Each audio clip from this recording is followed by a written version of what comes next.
வசத்தில் போட்டு வைக்க வேண்டியதாக இருந்து, அப்பொழுது நான் வந்து என்னுடைய வட்டியோடு வாங்கிக் கொள்வேனே என்று சொல்லி அவனிடத்தில் இருக்கிற தாளந்தை எடுத்து 10 தாளந்துள்ளவனுக்கு கொடுங்கள். உள்ளவன் எவனோ அவனுக்கு கொடுக்கப்படும், பரிபூரணமும் அடைவான். இல்லாதவனிடத்திலிருந்து உள்ளதும் எடுத்துக்கொள்ளப்படும். பிரயோஜனமற்ற ஊழியக்காரனாகிய இவனை புறம்பான இருளிலே தள்ளி போடுங்கள், அங்கே அழுகையும் பற்கடிப்பும் உண்டாயிருக்கும் என்றான். இந்த ஒரு பகுதியை தான் இன்னைக்கு தேவன் நம்ம மத்தியில் நம்ம பேச விரும்புகிறார். நம்ம இதுவரைக்கும் இந்த பார்த்துருக்கோம். இந்த வித்தியாசமான ஒரு காரியம் என்கிறது ஊழியத்தை பற்றி, நம்முடைய பொறுப்பை பற்றி, நமக்கு தேவன் உலகத்தில் கொடுத்துருக்க பொறுப்பை பற்றி நம்ம இன்னைக்கு தியானிக்க போகிறோம். நம்ம அழைப்பு அப்படிங்கும்போது நம்ம நினைக்கிறோம் நம்முடைய ஊழியம் மாத்திரம்தான் ஒரு அழைப்பு. இந்த மினிஸ்ட்ரி, இந்த ஸ்டேஜ்லேருந்து பண்ணுறது மாத்திரம் தான் மினிஸ்ட்ரி, இல்லை கீழேருந்து பண்ணுறது மாத்திரம் தான் மினிஸ்ட்ரி, இல்லை சபையிலேருந்து பண்ணுறது மாத்திரம் தான் மினிஸ்ட்ரி அப்படின்னு நம்ம நினைக்கிறோம். ஆனால் ஒவ்வொரு மனுஷனுக்கும், இப்போ மனாசேக்கு நான் தகப்பனாக இருக்கிறேன், அது எனக்கு கொடுக்கப்பட்ட ஒரு அழைப்பு இல்லையா? ஒரு அழைப்பு, அது ஒரு பொறுப்பும் கூட. அதே போல பலருக்கு தகப்பனாக, தாயாக, ஒரு மகனாக, மகளாக நம்ம ஒவ்வொருத்தருக்கும் ஒரு அழைப்பு கொடுக்கப்பட்டிருக்குது. இது எல்லாருக்கும் கொடுக்கப்பட்டிருக்குதா அப்படின்ட்டு எல்லாருக்கும் ஒரு தகப்பனாகிற ஒரு அழைப்பு இல்லை. நிறைய பேருக்கு இருக்குது, ஆனால் எல்லாருக்கும் அது இல்லை. எல்லாருக்கும் மனைவியாகிற ஒரு அழைப்பு இருக்குது, ஒரு அம்மாவாகிற ஒரு அழைப்பு இருக்குது, ஆனால் எல்லாருக்கும் அது இல்லை. எல்லாருக்கும் மகனாகிற ஒரு அழைப்பு கண்டிப்பாக இருக்கும் இல்லையா? அவங்க தாய் தகப்பனத்தில் தான் அவங்க பிறந்து வந்திருப்பாங்க.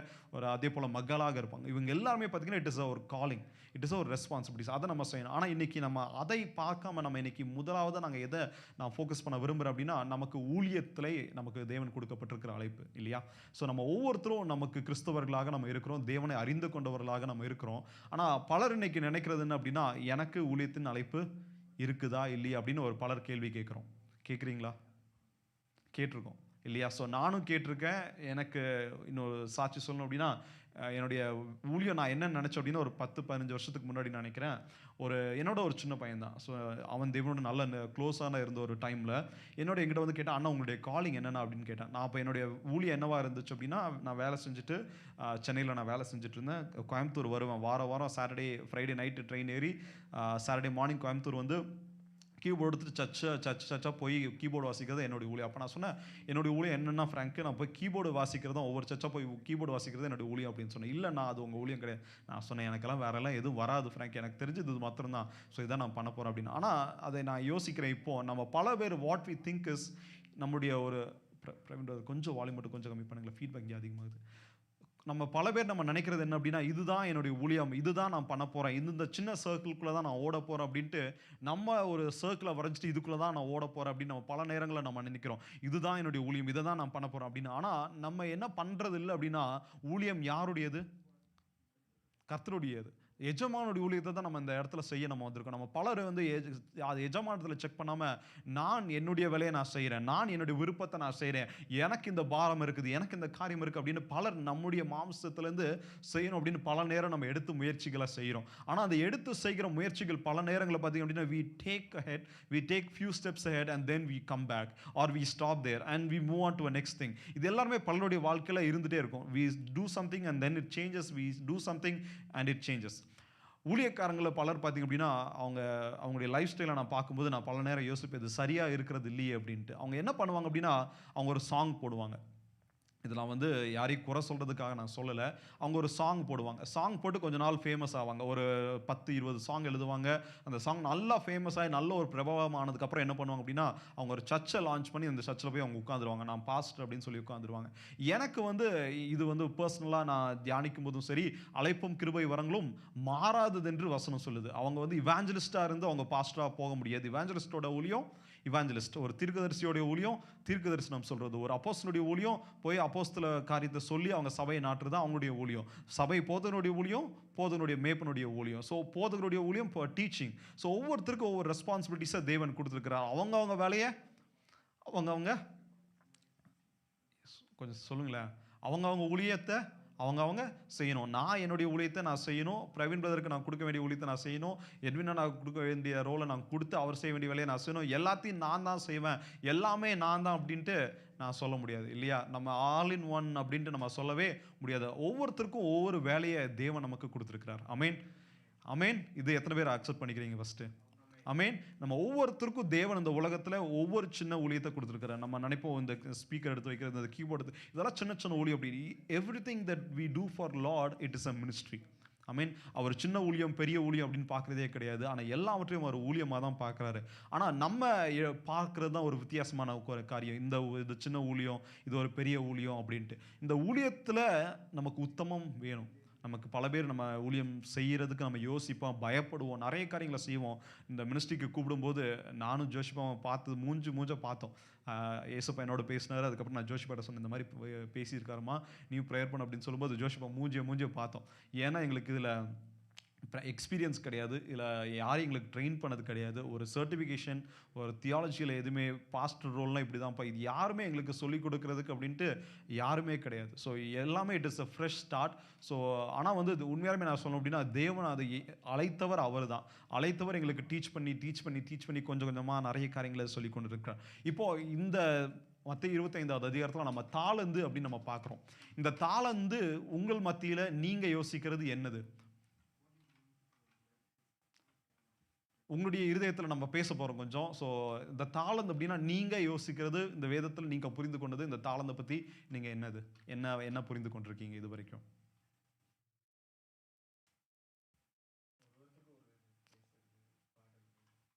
ஓகே, திறமைகள். ஓகே, திறமைகள், டேலண்ட்ஸ், கிஃப்ட்ஸ், வேற? ஆனால் உண்மையாலுமே இந்த வசனம் இதை தான் சொல்லுதா? இந்த வசனம் நம்ம பலர் வந்து நம்ம பல சபையில் நம்ம பல நேரங்களில் நம்ம கேட்டிருக்கோம், உனக்கு கொடுத்துருக்க தாளந்த தேவனுக்கு உபயோகப்படுத்து அப்படின்னு நம்ம கேள்விப்பட்டிருக்கோம். ஆனால் உண்மையாலுமே இந்த தாளந்து அப்படிங்கிற வார்த்தை இதை தான் மீன் பண்ணுதா அப்படிங்கிறத நான் உங்களுக்கு சொல்லிட்டு நான் செய்திக்குள்ளாக நம்ம போக போகிறேன். இந்த கிரேக்க வார்த்தை ஸ்க்ரீனில் இருக்குன்னு நான் நினைக்கிறேன். இட் இஸ் டேலண்டா அப்படிங்கிற ஒரு வார்த்தை தான் இந்த கிரேக்க வார்த்தை இந்த வேதத்தில் இந்த பகுதியில் இருக்கிறது. இந்த டேலண்ட் அப்படிங்கிறது நம்ம யோசிக்கிற நம்ம இங்கிலீஷ் டேலண்ட்டோ இல்லை தமிழில் நமக்கு தாளந்தோ இல்லை. It is a different thing that is denoted in the Bible. ஏன் நான் இதை வித்தியாசமாக இன்னொரு இதை சொல்கிறேன் அப்படின்னா, நம்ம இன்னொரு வசனத்தை நம்ம வாசிப்போம். மத்தேயு 18வது அதிகாரத்தில் நம்ம வாசிப்போம். மத்தேயு 18வது அதிகாரம் 21லேருந்து 25 வரைக்கும் யாராச்சும் எடுத்தவங்க வாசிங்க. மத்தேயு 18 21லேருந்து 25 வரைக்கும்.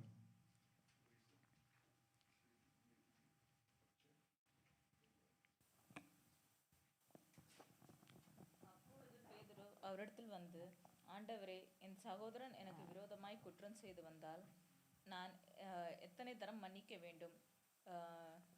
7 தரம் மட்டுமோ என்று கேட்டான். அதுக்கு இயேசு, 7 தரம் மாத்திரம் அல்ல, 70 தரம் மட்டும் என்று உனக்கு சொல்லுகிறேன். அப்படி எனில் பரலோக ராஜ்யம் தன் ஊழியக்காரனிடத்தில் கணக்கு பார்க்க வேண்டும் என்றிருக்கிறது ஒரு ராஜாவுக்கு ஒப்பாயிருக்கிறது. அவன் கணக்கு பார்க்க தொடங்கின போது 10,000 தாலந்து கடன் பட்டவன் ஒருவனை அவனுக்கு முன்பாக கொண்டு வந்தார்கள். அந்த 10,000 என்ன சொல்லுதுங்க? தாளந்து. ஸோ தாளந்த யாராச்சும் டேலண்ட் யாராச்சும் கிஃப்டாக கொடுக்க முடியுமா? இல்லை கடனாக கொடுக்க முடியுமா? இல்லை இல்லையா? ஸோ இந்த இதே வார்த்தை, இந்த டேலண்டா அப்படிங்கிற வார்த்தை தான் இங்கே குறிக்கப்பட்டிருக்கு. இந்த டேலண்டா அப்படிங்கிறது பார்த்திங்க அப்படின்னா, முற்காலத்தில் நம்ம இயேசு கிறிஸ்து இருந்த காலத்தில் it is denoted as a monetary ஒரு காரியம் தான் அது. It is a massive unit of monetary weight அப்படிங்கிறாங்க. ஸோ கிட்டத்தட்ட இன்றைக்கி நம்ம சொல்லணும் அப்படின்னா, ஒரு ரஃப் எஸ்டிமேஷன் தான் சொல்கிறேன், இது அக்யூரேட்டாக அப்படின்னு போய் சர்ச் பண்ணாதீங்க. ஒரு ரஃப் எஸ்டிமேஷன் என்ன அப்படின்னா, அன்னைக்கு இந்த உவமையில் தேவன் குறிக்கிறது என்ன அப்படின்னா, அவர் கிட்டத்தட்ட அவருடைய பெரிய ஒரு சொத்தில் கிட்டத்தட்ட ஒருத்தருக்கு ஒரு 100 கோடி 100 மில்லியன் இருக்குன்னு வச்சுக்கோங்களேன். அந்த 100 மில்லியனில் அவர் என்ன பண்ணியிருக்கார் அப்படின்னா, ஒருத்தருக்கு 50 மில்லியன் கொடுத்துட்டு, ஒருத்தருக்கு 40 மில்லியன் கொடுத்துட்டு, ஒருத்தருக்கு ஒரு 10 மில்லியன் கொடுத்துருக்காரு. கிட்டத்தட்ட இந்த ஒரு கால்குலேஷனில் நம்ம வச்சுக்கலாம். இவ்வளோ காசை ஒரு மனிதனுக்கு கொடுத்துருக்கிறார். தன்னுடைய ஆஸ்தியில் என்ன பண்ணியிருக்காரு அப்படின்னா, இவ்வளோ அவர் போகிறாரு பரலோகத்துக்கு. இப்போ அந்த வசனம் எதை பற்றி சொல்லுது அப்படின்னா, முன்னாடி வசனத்தை நம்ம வாட்சி பார்த்தோம் அப்படின்னா, அவர் சொல்லுறாரு, பரலோகத்துக்கு தன் எஜமான் தன் ஆஸ்தியை விட்டு வேறு இடத்துக்கு போகிற ஒரு எஜமானை போல தன்னுடைய ஆஸ்தியை ஒருத்தங்கிட்ட பொறுப்பில் விட்டுட்டு போகிறார். இப்போ இயேசு கிறிஸ்துவானவர் இந்த இடத்துல என்ன பண்ணுறார் அப்படின்னா, he is the owner of the whole things இல்லையா? அவர் தான் அந்த மொத்த சொத்துக்கும் மொத்த எல்லா இதுக்கும் அதிகாரியானவர்.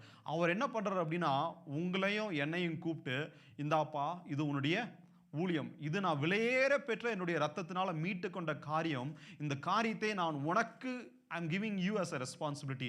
I am giving you as this responsibility. இது உன்னுடைய ஊழியம், இது உன்னுடைய evangelical ministry, இது உன்னுடைய அப்போஸ்தல காரியம், இது உன்னோட ப்ராஃபட்டிக் மினிஸ்ட்ரி அப்படின்னு ஒவ்வொருத்தர் கையில் என்ன பண்ணியிருக்காரு அப்படின்னா ஒவ்வொரு மினிஸ்ட்ரியை தேவன் கொடுத்துருக்கிறார். இந்த மினிஸ்ட்ரிக்கு ஒரு வெயிட் இருக்குது, இதுக்கு ஒரு காஸ்ட் இருக்குது. நான் காஸ்ட் சொல்லும்போது நீங்கள் நினைக்கிறேன் ஒருவேளை மணி அப்படின்ட்டு, ஆனால் மணியை தாண்டி விலையேற பெற்ற ஒரு சொத்தை தான் அவர் கொடுத்துட்டு போகிறார். It is a enormous volume of money that the landlord is giving to their servants இல்லையா? அவங்களுடைய வேலைக்காரர்களுக்கு ஒரு அதிகமான ஒரு சொத்தை அவங்க கையில் கொடுத்துட்டு போகிறாங்க. இப்போ நீங்களும் நானும் நம்ம இந்தியாவிலேருந்து நம்ம இங்கே வந்திருக்கோம். ஸோ என் கையில் அட்லீஸ்ட் அந்த மாதிரி ஒரு ப்ராப்பர்ட்டி இல்லை. ஸோ நமக்கு யோசிப்போம், நமக்கு இந்தியாவில் ஊட்டியில் ஒரு நல்ல ஒரு பெரிய பங்களா இருக்குது. இப்போ நீங்களும் நானும் இங்கே வந்து ஒர்க் பண்ணிக்கிறோம், ஓகேவா? இங்கே நம்ம ஒர்க் பண்ணிகிட்டு இருக்கோம். ஊட்டியில் ஒரு பெரிய பங்களா உங்களுக்கு வச்சுருக்கீங்க. ஸோ இப்போ அந்த பங்களா பார்த்துக்கிறதுக்கு என்ன அப்படின்னா, நீங்கள் போய் பார்த்துக்க முடியாது, உங்கள் சொந்தக்காரங்க இல்லை. அப்போ நீங்கள் என்ன பண்ணுவீங்க? யார்கிட்டயாச்சும் ரெண்ட்டுக்கு கொடுப்பீங்க. அந்த ஒரு பெரிய பங்களா, அந்த பெரிய பங்களாக்கு எப்படினாலும் வேலைக்கு உதவிக்காரர்கள் அப்படின்ட்டு நம்ம வச்சுருப்போம். அந்த உதவிக்காரர்கிட்ட மொத்த பங்களாவையும் கொடுத்துட்டு ஒருத்தர் சின்ன வேலையை கார்டன் ஒர்க் பண்ணுறவர்கிட்ட போய் அந்த மொத்த பங்களாவையும் நீங்கள் கொடுத்துருவீங்களா? இல்லை இல்லையா? ஸோ அதே போல் அந்த யார்கிட்ட நம்ம கொடுப்போம் அப்படின்னு பார்த்தீங்க அப்படின்னா, அந்த பங்களாவை யார் ஃபினான்ஷியல் காரியங்களை மேனேஜ் பண்ணுறாங்களோ, யார் வந்து உண்மையாக அவங்க ஊழியத்தை செய்கிறாங்களோ, உண்மையாக அவங்க வேலையை செய்கிறாங்களோ, அவங்ககிட்ட நம்ம என்ன கொடுப்போம்? எப்பா நீ என்ன பண்ணு, மொத்த இந்த பங்களாவை நான் என்ன பண்ண போகிறேன், நான் வாடகைக்கு நான் விட போகிறேன். அந்த வாடகைக்கு விடும்போது நீ என்ன பண்ணு, நீ புக்கிங்ஸை பார்த்துக்கோ, ஆளுங்க வரவங்களுக்கு சாட்டிஸ்ஃபேக்ஷனை பார்த்துக்கோ, தேவைகளை பார்த்துக்கோ, இது உன்னுடைய வேலை. இப்போ இன்னொருத்தரை கூப்பிட்றீங்க, அவர் உங்களுடைய வேலை என்னன்னா, நீங்கள் இருக்கும்போது அவர் சமைச்சு கொடுத்தவர். நீங்கள் என்ன சொல்கிறீங்க அப்படின்னா, இங்கே பாரு உன்னுடைய வேலை சமைச்சு போகிறது. இந்த கெஸ்ட்டு வராங்க, அவங்க எல்லாம் அவர் வந்து புக்கிங்கை பார்த்துப்பாரு, காசை பார்த்துப்பாரு, அவருடைய வேலை இது. ரெண்டாவது உனக்கு என்ன வேலை அப்படின்னா, நல்ல சாப்பாடு போடணும். வர கெஸ்ட்டுங்களுக்கு நல்ல சாப்பாடு, ஒவ்வொரு வாரமும் நல்ல நான்வெஜ், நல்ல ஃபுல் குட் குவாலிட்டி மீல் தான் நீ போடணும் அப்படின்ட்டு அவங்க கையில் அவர் கொடுக்குறாரு. இன்னொருத்தர்கிட்ட என்ன வேலை அப்படின்னா, உனக்கு சுற்றி பங்களாவை சுற்றி நீட்டாக மெயின்டைன் பண்ணணும், சுற்றி எந்த ஒரு காரியம் குப்பை அழுக்கு எதுவுமே இருக்கக்கூடாது, எல்லாவற்றையும் சுத்தபத்தமாக வச்சணும் அப்படின்னு 3 பேர்த்துக்கிட்ட 3 வேலையை கொடுக்குறாரு. இந்த 3 வேலையை கொடுத்துட்டு நீங்கள் ஃபாரின் வந்துட்டீங்க, ஜெர்மனிக்கு வந்துட்டீங்க. திருப்பி நீங்கள் போய் கேட்பீங்களா கேட்க மாட்டீங்களா? அவர்கிட்ட கேட்போம் இல்லையா? நம்ம ஜெர்மனிக்கு வந்துட்டோம், திருப்பி போய் அவங்ககிட்ட போய் எப்பா உனக்கு என்னாச்சு, என்னுடைய ப்ராப்பர்ட்டி நான் கொடுத்தனே, எவ்வளோ புக்கிங் வந்திருக்கு, எவ்வளோ காசு வந்திருக்கு, அந்த காசு எதுக்கு செலவாச்சு அப்படின்னு நம்ம கேட்போம். அதுக்கப்புறம் அவங்ககிட்ட கேட்போம், இங்கே பாரு கூகுள் ரிவ்யூவில் எனக்கு காமிங்க, ட்ரிப் அது பேர் booking.comல உள்ள இதை எனக்கு காமிங்க, ஏர்பிஎன்பியில் ரிவ்யூ காமிங்க அப்படிங்கிற ஒவ்வொரு ரிவ்யூவும் நம்ம கேட்போம். சமைக்கிறவர்கிட்ட போய் அவர் என்ன பண்ணியிருக்காரு அப்படின்னு ஒவ்வொருத்தட்டையும் நம்ம போய் அவங்களுடைய ரெஸ்பான்சிபிலிட்டிஸை நம்ம கேட்போம். நம்ம போய் நம்ம பிரதர் பிரவீன்கிட்ட ஒரு ரெஸ்பான்சிபிலிட்டி நான் கொடுத்துருக்கு அப்படின்னா, நான் அவர்கிட்ட தான் அதை போய் கேட்க முடியும். நான் வந்து பயன் ஃபார் ஜீசஸ் பற்றி அவர்கிட்ட கேட்கணும் அப்படின்னா நான் அவர்கிட்ட தான் கேட்க முடியும். நான் போய் எட்வின் கிட்ட போய் பயன் ஃபார் ஜீசஸ் என்ன ஆச்சு அப்படின்ட்டு நான் கேட்க முடியாது, இல்லை டிம்ரர்கிட்ட போய் நான் கேட்க முடியாது. அவங்ககிட்ட என்னென்ன பொறுப்பு இருக்குதோ அவங்ககிட்ட தான் நம்ம கேட்க முடியும். இப்போ பிதாவானவர் என்ன பண்ணார், இயேசு கிறிஸ்துவனர் என்ன பண்ணுறார் அப்படின்னா, அவர் வந்து நம்ம எல்லாவற்றையும் மீட்டு கொண்டு தன்னுடைய விலையேற பெற்ற ரத்தத்தினால மீட்டு கொண்டு, அந்த விலையேற பெற்ற அந்த ரத்தத்தினால மீட்டு கொண்ட ஆத்துமாக்களை, ஆடுகளை ஒவ்வொருத்தர் கையில் கொடுத்துருக்கிறார். ஒவ்வொரு வேலையை ஒவ்வொருத்தருக்கையில் கொடுத்துருக்காரு. நிறைய பேரை மீட்கும் பொருளாகவும் வைத்திருக்கிறாரு. அந்த மீட்கும் பொருளாக வைத்திருக்கிற ஊழியத்தை நம்ம ஒவ்வொருத்தரையும் கொடுத்துருக்காரு. இதுக்கான ஒவ்வொருத்தருக்கான அழைப்பை நம்மகிட்ட வந்து கேட்பாரு, எப்பா நான் உனக்கு இந்த வேலையை தந்தனே, இதெல்லாம் விலையேற பெற்ற ஒரு காரியம், நான் உனக்கு இந்த வேலையை தந்தனே, நான் உனக்கு 5 தாளந்தை கொடுத்தனே, நான் உனக்கு 2 தாளந்தை கொடுத்தனே, நான் உனக்கு 1 தாளந்தை கொடுத்தனே, நீ என்ன பண்ணுன, நான் உனக்கு இத்தனை ஆத்துமாக்களை கொடுத்தனே, நான் உனக்கு இந்த வேலையை கொடுத்தனே, நான் உனக்கு இந்த பொறுப்பை கொடுத்தனே, நீ என்ன பண்ணுன? Have you done it to the fullest? Have you done and accomplished what you are supposed to do? இதை தான் தேவன் உங்ககிட்ட என்கிட்டையும் கேட்பார். இன்றைக்கி பலர் நான் சேடாக நான் சொல்கிறேன், உண்மையாலுமே ஒரு சோகத்தோட நான் சொல்லணும் அப்படின்னா, ஒருத்தருக்கு நல்ல வயசானவங்க, அவங்க கிட்டத்தட்ட 60 வயசு ஆயிடுச்சு, அவங்க கிட்டத்தட்ட ஒரு 15-20 வருஷம் அவங்க சொல்லிட்டு இருக்காங்க. என்ன சொன்னாங்க அப்படின்னா, எனக்கு நான் ரிட்டையர் ஆனதுக்கப்புறம், நான் வேலையிலேருந்து ரிட்டையர் ஆனதுக்கப்புறம் நான் ஊழியம் செய்கிறேன் அப்படின்னு சொன்னாங்க. அவங்க வேலையிலேருந்து ரிட்டையர் ஆகிட்டாங்க, கரெக்டாக ஒரு 2 வருஷம் ஆகுதுன்னு நான் நினைக்கிறேன். ரிட்டையர் ஆகும்போது கேட்டாங்க அவங்ககிட்ட, நீங்கள் எப்போ போய் ஊழியம் பண்ண போகிறீங்க அப்படின்னு கேட்டாங்க. அவங்க சொன்னாங்க, நான் இப்போ தானே ரிட்டையர் ஆகிருக்கேன், நான் கொஞ்சம் ரெஸ்ட் எடுத்துக்கிறேனே அப்படின்னாங்க. திருப்பி ரெஸ்ட் எடுத்தாங்க, திருப்பி கேட்டாங்க, நீங்கள் எப்போ போய் ஊழியம் பண்ண போகிறீங்க அப்படின்ட்டு, இன்னும் கொஞ்சம் ரெஸ்ட் எடுக்கலாம் அப்படின்னு. கடைசியில் அவங்க ரெஸ்ட்டெல்லாம் முடிஞ்சுது, அவங்களுக்கு வேறு டாஸ்க்கை காட் கொடுத்துட்டாரு. வேறு டாஸ்க் அப்படின்னா ஊழியம் இல்லை, வேறு குடும்பத்தை பார்க்குற காரியம் வந்துருச்சு. ஏன் நான் இதை சொல்கிறேன் அப்படின்னா, நமக்கு ஊழியத்தை தேவன் துறக்கும் போது நம்ம என்ன பண்ணிடணும், நம்ம எடுத்துக்கணும். அந்த ஊழியத்தை கொடுக்கும்போது நம்ம அக்செப்ட் பண்ணி we have to take it over and we have to do what we are supposed to do.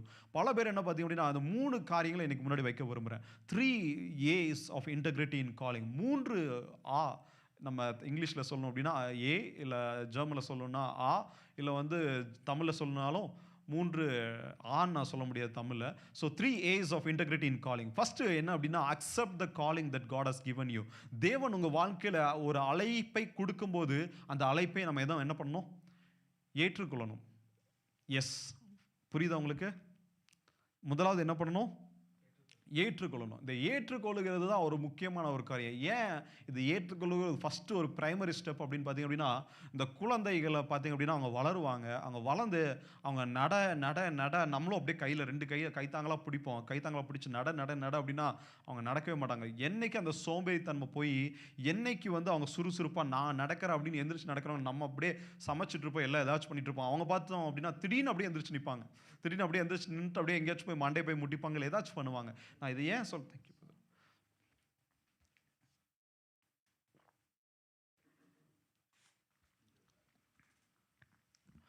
ஏன் சொல்கிறேன் அப்படின்னா, நம்ம அவங்களுக்கு உதவி பண்ணி பார்ப்போம், அவங்க பண்ண மாட்டாங்க. ஆனால் தேவன் நம்மகிட்ட என்ன அப்படின்னு நான் எதிர்பார்க்குறது என்ன அப்படின்னா, when he says do it, we have to do it. அது அப்போவே பண்ணணும். அவர் சொல்கிற டைமில் பண்ணிடணும். நாங்கள் ஒரு காரியத்தை சபையில் வந்து ஒரு காரியத்தை பண்ணணும் அப்படின்னு ரொம்ப நாளாக தியானிச்சுட்டு இருந்தோம். ரொம்ப நாளாக யோசிச்சுட்டு இருந்தேன். அந்த காரியத்தை வந்து ப்ரேயர் பண்ணும்போது தேவன் சொன்னார், இப்போ பண்ணாத. அது என்ன அப்படின்னா, நம்ம இங்கிலீஷ் சர்வீஸ் நம்ம சொல்லியிருக்கேன், இங்கிலீஷ் சர்வீஸ் அப்படின்ட்டு. ஸோ அந்த இங்கிலீஷ் சர்வீஸை ஸ்டார்ட் பண்ணுறதுக்கு புஷ் 2-3 சைட்லேருந்து வந்துட்டு இருந்துச்சு. பண்ணுங்க அப்படின்னு அதுக்கான சயின்ஸும் வந்துட்டு இருந்த மாதிரி இருந்துச்சு. ஆனால் வந்து ஒரு காரியம் அப்போ ப்ரேயர் பண்ணோம், நாங்கள் என்ன பண்ணுறது அப்படின்ட்டு. தேவன் எங்களோடு பேசின ஒரு காரியம் அப்படின்னா, we can do God's ministry, we can accept it, it is God's ministry, but அதே நேரத்தில் we have to do it in the time of God. நம்ம பண்ணுறது மேட்ரு கிடையாது. நம்ம பண்ணுறதை தேவனுடைய சரியான நேரத்தில் நம்ம பண்ணணும். பல பேர் என்ன பண்ணுவாங்க அப்படின்னா, அப்படியே அப்போ தான் வந்து தேவன் அந்த தரிசனத்தை கொடுத்துருப்பார், இதை பண்ண போகிறோம், ஃபியூச்சரில் பண்ண போகிறோம் அப்படின்ட்டு. உங்களுடைய ஓட்டம் எல்லாம் எப்படி இருக்கும் அப்படின்னு பார்த்தீங்க அப்படின்னா, ஃபியூச்சரில் போய் இதை பண்ண போகிறோம் அப்படின்ட்டு. ஆனால் அப்படி இல்லை. தேவன் நம்மகிட்ட எதிர்பார்க்குறது என்ன அப்படின்னா, when he gives us the calling, accept even if it is a small calling. நம்ம வந்து ஒருவேளை சின்ன யோசிக்கலாம், ஒரு சின்ன ப்ரேயர் பண்ணுறதுன்னு, ஒரு சின்ன வர்ஷிப் நடத்துறதுன்னு, ஒரு சின்ன வேர்ட் ஆஃப் காட் ஷேர் பண்ணுறதுன்னு. Nothing is small. நான் உண்மையாலுமே சொல்லணும் அப்படின்னா, என்னுடைய போதகர் பழைய சபையில் நான் இருக்கும்போது அவர் திடீர்னு என்கிட்ட சொன்னார். ஸோ மண்டேயோ சண்டேயோ சொல்கிறாருன்னு நினைக்கிறேன், எனக்கு ஞாபகம் இல்லை எக்ஸாக்டாக. ஐசக் அடுத்த வாரத்தில் நீங்கள் வர்ஷிப் லீட் பண்ணுங்க அப்படின்னு நான் சொல்கிறேன் என் கையில் எதுவுமே இல்லை. என்கிட்ட கீபோர்டு இல்லை, என்கிட்ட பியானோ எனக்கு வாசிக்க தெரியாது. ஸோ கீபோர்டு மாத்திரம் என் கையெல்லாம் வந்து அதுக்கு பழக்கப்பட்டது கிடையாது அப்படின்னு நான் சொல்கிறேன். நீங்கள் பண்ணுங்க ஐசக் அப்படின்ட்டு. நான் if I would have thought I would have taken few weeks, இல்லை நான் ஃபியூ வீக்ஸ் நான் எடுத்து பண்ணுறேன் அப்படின்னு சொல்லியிருக்கலாம். ஆனால் அவர் சொன்னார், take it and do it அப்படின்ட்டு. இந்த கீபோர்டு, இதே மாடல் கீபோர்டு வீட்டில் ஒன்று இருக்குது. ஸோ இந்த கீபோர்டு ஆர்டர் பண்ணும்போது புதுசு எங்கேயுமே கிடையாது அப்போ. ஸோ அப்போ தான் corona time, quarantine time. So 2021 மே டைமில் போயிட்டுருக்கு. ஸோ இந்த ப்ராடக்ட் எங்கேயுமே கிடையாது. இந்த மாடல் வாங்கணும் அப்படின்னு நான் நினைக்கிறேன். புதுசு எங்கேயுமே கிடையாது. அப்போது ஒரு ஈபேல பார்க்குற ஒருத்தர்கிட்ட கிளைனர் சைக்கிள்லாம் கிட்டத்தட்ட இங்கேருந்து ஒரு 300-350 கிலோமீட்டர் தள்ளி சுவிட்சர்லாந்து பார்டரில் ஒருத்தர் இந்த கீபோர்டு வச்சிருக்காரு. அவர்கிட்ட கேட்குற, இந்த கீபோர்டு எனக்கு வேணும், இந்த சண்டே எனக்கு வேணும். ஆனால் நான் கொரோனாவில் இப்போ குவாரண்டைனில் வேறு நானும் இருக்கிறேன், நான் வெளியில் வர முடியாது, எனக்கு இந்த சண்டேக்குள்ளே எனக்கு கிடைக்குமா அப்படின்னு கேட்கும்போது அவர் சொல்கிறார், என்னால் முடியாது அப்படின்னு ஃபஸ்ட்டு சொன்னவர் திருப்பி எனக்கு ஒரு மெசேஜ் அனுப்பி சொல்கிறாரு, நான் என்ன பண்ணுறேன் அப்படின்னா உங்கள் வீட்டுக்கே நான் வந்து கொண்டு வந்து கொடுத்துறேன். ஸோ கிட்டத்தட்ட 300-350 கிலோமீட்டர். அவர் ஷிப்மெண்ட் எல்லாம் போடல, அங்கேருந்து அவர் வீட்டுக்கு டோர் வரைக்கும் கொண்டு வந்து சண்டே எனக்கு தேவை, சனிக்கிழமை காலையில் எனக்கு இந்த கீபோர்டை டெலிவரி பண்ணுறாரு. அது ஏன் நான் சொல்கிறேன் அப்படின்னா, when God gives you the calling, you have to accept it. It doesn't matter if you have the resources or if you have the wisdom, nothing matters. So தேவன் உங்களை அழைப்பை கொடுக்கும்போது அதை ஏற்றுக்கொள்ளுங்க. அது என்னவாக இருந்தாலும் சரி, அது பெரிய காரியமாக இருந்தாலும் சரி, சின்ன காரியமாக இருந்தாலும் சரி, accept it no matter what it is. So பயப்படாதீங்க. ஏன்னா தேவன் உங்களுக்கு ஒரு அழைப்பை கொடுக்குறாரு அப்படின்னா அந்த அழைப்புக்கு தேவையான எல்லா அபிஷேகத்தையும் அவர் தருவார். ஆமென். நம்ம வேதத்தில் நம்ம வாசிக்கிறோம், மத்திய நம்ம சுவிசேஷத்தில் நம்ம வாசிக்கிறோம். அவர் சொல்கிறாரு, அழைக்கப்பட்டவர்களோ நிறைய பேரை he has called but only few are chosen. Why only few are chosen? நிறைய பேருக்கு அழைப்பு அவர் கொடுக்குறாரு. நிறைய பேருக்கு எப்போ இந்த ஊழியத்தை பண்ணு, இதை பண்ணு அப்படின்னு நம்ம கொடுத்துட்டே இருக்காரு. ஆனால் only few are taking it in. நான் உங்களுக்கு சொன்னேன், என்னுடைய வாலிப வயசில் ஒரு சின்ன பையனோடு பேசணும் அப்படின்ட்டு. அந்த இப்போ வாலிப வயசில் நல்லா தேவனோடு நெருங்கி வந்துட்டு இருந்தான், நல்லா க்ளோஸாக இருந்தான். திடீர்னு ஒன்ஸ் அவன் காலேஜ் போனதுக்கப்புறம் he went all the way back. He went far away from God. இப்போவும் நான் யோசிப்பேன், அதுக்கப்புறம் என்னால் அவன் கூட ரிலேஷன்ஷிப்பை மெயின்டைன் பண்ண முடியல. He went very far away from Christ that he couldn't even communicate with anyone. நாங்கள் ஒரு யூத் டீமில் இருந்தோம். ஒரு வாரம் கிட்டத்தட்ட we have a Bible study. So அப்போ அந்த பையன் கிட்டத்தட்ட பல வாரங்கள் வரவே இல்லை. He studying for doctor. So இப்போ என்னுடைய நிலைமை என்னாச்சு அப்படின்னு எனக்கு தெரியல. ஏன் நான் சொல்கிறேன் அப்படின்னா, அந்த அழைப்பில் நம்ம உறுதியாக இல்லை அப்படின்னா, சத்ருவானவன் நம்ம எப்படி கர்ச்சிக்கிற சிங்கம் போல் வந்து அப்படியே விழுங்கலாம் அப்படின்னு தான் பார்ப்பான். நான் இன்னைக்கு பிரவீன் பிரதரை பற்றி ஒரு காரியத்தை நான் சொல்ல முடியும். அவர் என்கிட்ட சொன்னார் 3 மாதத்துக்கு முன்னாடி, எனக்கு வேலை கிடையாது, ஆனால் நான் என்ன பண்ண போகிறேன் அப்படின்னா, I am not gonna apply for any worldly jobs. நான் mechanical engineer job, test engineer job நான் எதுவுமே நான் அப்ளை பண்ண போகிறது கிடையாது. What I'm gonna do is I'm gonna serve the Lord in all this time that I have until my visa expires. If God gives me visa, I stay here. If God doesn't give me the visa, I go back to India. This is the exact word he said to me a few months back. And now I am seeing what God has done in his life. He has given him a job. அது எங்கே அவர் எந்த இடத்துல ஊழியம் செய்கிறாரோ அதே இடத்துல அவருக்கு வேலையை கொடுத்துருக்கிறாரு. ஏன் நான் இதை சொல்கிறேன் அப்படின்னா, நம்ம தேவனுக்காக செய்யும்போது தான் பின்னாடி நிறைய நன்மையும் கிருபையும் நம்மளை தொடர்ந்து வரும். முதலாவது தேவனுடைய ராஜ்யத்தையும் அவரோட நீதியும் நம்ம தேடணும் இல்லையா? பலர் இன்றைக்கி என்ன பண்ணுறோம் அப்படின்னா, எனக்கு அந்த ப்ரையாரிட்டி இருக்குது, எனக்கு ஃபேமிலி ப்ரையாரிட்டி இருக்குது, எனக்கு ஒர்க் ப்ரையாரிட்டி இருக்குது, நான் அந்த ட்ராவல் பண்ணணும், இந்த காரியம் பண்ணணும், அப்படி இப்படி நம்ம நிறைய காரியங்களை நம்ம சொல்லலாம். Everyone can say reasons. But God அதை எதிர்பார்க்குற, he knows what is your situation. நம்முடைய சூழ்நிலைகள் என்ன, நம்ம எங்கே போகிறோம், நம்ம என்ன பகுதியில் இருக்கிறோம், நம்ம என்ன பண்ணி கொண்டு இருக்கிறோம் அப்படிங்கிறது நல்லாவே நம்ம தேவனுக்கு தெரிஞ்சியும். ஒரு 2 வாரத்துக்கு முன்பாக என்ன ஆச்சு அப்படின்னா, brother Joshua word of God share பண்ணார். உங்களுக்கு எல்லாத்துக்குமே தெரியும். அன்னைக்கு வேர்ட் ஆஃப் காட் ஷேர் பண்ணும்போது நான் அது வரைக்கும் நான் என்ன நினச்சிருந்தேன்னா, 2 வீக்ஸ் எனக்கு ரெஸ்ட்டு, 2 வாரம் நான் வேர்ட் ஆஃப் காட் ஷேர் பண்ண போகிறது கிடையாது. I'm gonna relax. என்னுடைய தகப்பனார் சிக்கா இருக்கார், அவருக்கு கேன்சர் அப்படிங்கிறது ஆல் ஆஃப் அ சடன் கிட்டத்தட்ட எல்லாமே ஆகஸ்ட்லாம் நடந்துட்டுருக்கு. நிறைய காரியங்கள், லாட் ஆஃப் ஸ்ட்ரெஸ் எனக்கு. ஸோ அப்போ 2 வாரம் எனக்கு ஜாஷுவா பிரதர் சொல்லும்போது எனக்கு உண்மையாலுமே ஐ வாஸ் வெரி ஹாப்பி. நான் நினச்சேன் 2 வாரம் நான் ரெஸ்ட் எடுக்க போகிறேன் அப்படின்ட்டு. ஸோ ஃபஸ்ட்டு வாரம் அவர்கிட்ட வேர்ட் ஆஃப் காட் லீட் பண்ணார். நான் சொன்னேன், பிரதர் நீங்கள் வேர்ட் ஆஃப் காட் ஷேர் பண்ணுங்க அப்படின்ட்டு. 2வது வாரம் நான் ப்ரேயர் பண்ணிட்டு இருக்கேன், எப்படியாச்சும் அவர் வேர்ட் ஆஃப் காட் ஷேர் பண்ணிடணும் அப்படின்ட்டு. ப்ரேயர் பண்ணிட்டு இருக்கும்போது ஆவியானவர் சொல்றாரு, அவர் ஷேர் பண்ண போகிறது கிடையாது, நீ தான் வேர்ட் ஆஃப் காட் ஷேர் பண்ண போகிற அப்படின்னாரு. நான் சொன்னேன், அப்பா உண்மையாலுமே நான் சொல்கிறேன், போன வாரம் கூட கொஞ்சம் நல்லா இருந்தேன் நான். போன வாரம் கூட என்னோடய அப்பா கொஞ்சம் நல்லா இருந்தார், சூழ்நிலைகள் கொஞ்சம் நல்லா இருந்துச்சு, குடும்பத்தில் கொஞ்சம் சூழ்நிலைகள் நல்லா இருந்துச்சு. ஆனால் இந்த வேர்ட் ஆஃப் காட் அவர் முடிச்சதுக்கப்புறம் இந்த வாரம் எனக்கு பயங்கர மோசமாக இருக்குது, பயங்கர வித்தியாசமாக எனக்கு டிஃபிகல்ட்டாக சிச்சுவேஷன், நிறைய ஸ்ட்ரெஸ்ஃபுல்லான சிச்சுவேஷன் இருக்குது, என்னால் முடியல, I cannot spend time with you அப்படின்னு சொல்லும்போது ஆவியானவர் ஒரே ஒரு காரியத்தை எனக்கு சொன்னார். See, I can allow this. This will be my permissible will, but this will not be my perfect will. தேவனுடைய சமூகத்தில் ஒன்று இருக்குது, which is the perfect will. ரெண்டாவது ஒன்று இருக்குது, which is the permissible will of God. And the permissible will of God அப்படிங்கிறது yes he allows, but அதுக்கான கான்சிக்வன்ஸும் நம்ம வாழ்க்கையில் இருக்கும். பல பேர் நம்ம என்ன நினைக்கிறோம் அப்படின்னா, எனக்கு இந்த காரியத்தை நான் பண்ணிட்டேன் அப்படின்னா S it is fine. So நம்ம யோசிக்கிறோம், நம்ம இன்னைக்கு போய் நல்லா ஒரு சாப்பாடு சாப்பிட்டா நமக்கு நல்லா இருக்கும் அப்படின்னா, ஆனால் இது பண்ணிட்டா நம்ம நல்லா இருக்கும் நம்ம நினைக்கிறோம். ஆனால் தேவன் அனுமதிக்கிற காரியம் மாத்திரமே நம்ம வாழ்க்கையில் பரிபூர்ணமான நன்மையை கொண்டு வரும். ஆமேன். எத்தனை பேர் இது புரிஞ்சு கொள்றீங்க? ஆமேன். தேவன் உங்கள் வாழ்க்கையில் அனுமதிக்கிற மனிதர்கள், அனுமதிக்கிற ஊழியம், அனுமதிக்கிற the permissible, I would not say அனுமதிக்கிற, அவர் முன்குறித்து வைத்திருக்கிற அந்த ஊழியம், அவர் முன்குறித்து வைத்திருக்கிற அழைப்பு, அவர் முன்குறித்து வைத்திருக்கிற பாதை, அவர் முன்குறித்து வைத்திருக்கிற வேலை, அவர் முன்குறித்து வைத்திருக்கிற குடும்பம், அவர் முன்குறித்து வைத்திருக்கிற கணவனோ மனைவியோ பிள்ளைகளோ, அது என்ன காரியமாக இருந்தாலும் சரி, அவர் முன்குறித்து வைத்திருந்தால் மாத்திரம் it will not bring any discomfort to us, any difficult time towards us. தேவன் ஆசீர்வாதத்தோடு வேதனையை கூட்டார் என்று நம்ம வாசிக்கிறோம். அவர் நமக்கு ஆசீர்வாதம் அப்படிங்கிறது the perfect will of God. And the second is the permissible will of God. நம்ம ஊழியத்திலையும் permissible will of God அப்படிங்கிற ஒரு காரியம் இருக்குது. permissible will அப்படின்னா, நான் ஜாஷுவா பிரதர் நான் வேர்ட் ஆஃப் காட் நான் ஷேர் பண்ணி இல்லைப்பா என்னால் முடியல, உண்மையாலுமே நான் சொல்கிறேன், I was very much struggling during the week. என்னால் ரொம்ப ஸ்ட்ரெஸ்ஸில் இருந்தேன் நான். அப்போ நான் சொன்னேன், இல்லைப்பா என்னால் சத்தியமாக முடியாது. என்னால் அன்னைக்கு வேர்ட் ஆஃப் காட் ஷேர் பண்ணது குடும்பத்தை பற்றி நான் போன வாரம் நான் ஷேர் பண்ணியிருந்தேன். அந்த குடும்பத்தை பற்றி அப்படிங்கும்போது என்னால் முடியவே முடியாதுப்பா அப்படின்னு பல முறை நான் அவர்கிட்ட போகிறேன். கிட்டத்தட்ட ஐ டுக் until Thursday அப்படின்னு நான் நினைக்கிறேன். until Thursday I said I'm still praying அப்படின்ட்டு. ஆனால் ஆவியானவர் என்னை உணர்த்திட்டே இருந்தார், you have permissible will but this is not the perfect will of God அப்படின்ட்டு. தென் நான் யோசிச்சிருந்தேன், பேசாமல் permissible will எடுத்துடலாமா அப்படின்ட்டு. தென் இல்லை, I want to go with the perfect will of God. And then God told me, என்ன ஆனாலும் சரி பார்த்துக்கலாம் அப்படின்ட்டு. God has helped me. But ஆனால் lot of things நம்ம யோசிக்கிறோம், கடினமான சூழ்நிலை வரும்போது நான் ஊழியம் பண்ண முடியுமா? ஊழியம் பண்ணணும், அதுதான் ஊழியம். ஊழியம் அப்படிங்கிறது புயல் அடிக்கும், மழை பெய்யும், என்ன வேணாலும் நடக்கும், ஆனால் எல்லாவற்றிலும் நம்ம நிலை நிற்கணும். ஆமேன். அதுதான் நம்ம வாசிக்கிறோம். கன்மலையாகிய கிறிஸ்துவின் மேல் கட்டப்பட்ட வீடு ஒருபோதும் அசைக்கப்படாது. அந்த வீடு அப்படிங்கிறது நம்முடைய குடும்பம் ஒன்று, நம்முடைய ஊழியம் ஒன்று, நம்முடைய வேலை ஒன்று, எல்லாவற்றிலும் அவருடைய பெர்ஃபெக்டான வில் நம்ம வாழ்க்கையில் நடக்குமானால், நம்ம அந்த ஊழியத்தில் நிற்கும்போது, when we allow it to the perfect will to happen in our lives, we will never be shaken. Amen. ஆமென். நம்ம பெர்ஃபெக்ட் வில் உங்கள் வாழ்க்கையில் இருக்குதா? பெர்ஃபெக்ட் வில் மாத்திரம் உங்கள் வாழ்க்கையில் அக்செப்ட் பண்ணுங்கள். பெர்மிசிபிள் வில் ப்ளீஸ் சே, அப்பா எனக்கு உங்கள் பெர்ஃபெக்ட் வில் தான் எனக்கு வேணும். ஆமென். ஆமென். எத்தனை பேர் சொல்ல முடியும்? உங்களுடைய பெர்ஃபெக்ட் வில் தான்ப்பா எனக்கு வேணும்.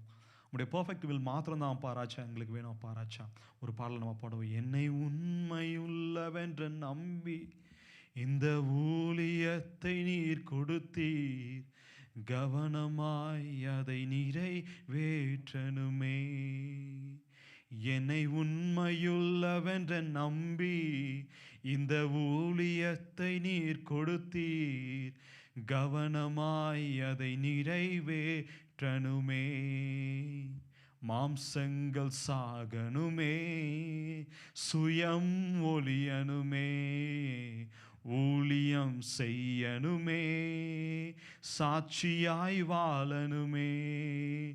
என்னை உண்மையுள்ளவென்று நம்பி இந்த ஊழியத்தை நீர் கொடுத்தீர், கவனமாய் அதை நிறைவேற்றணுமே.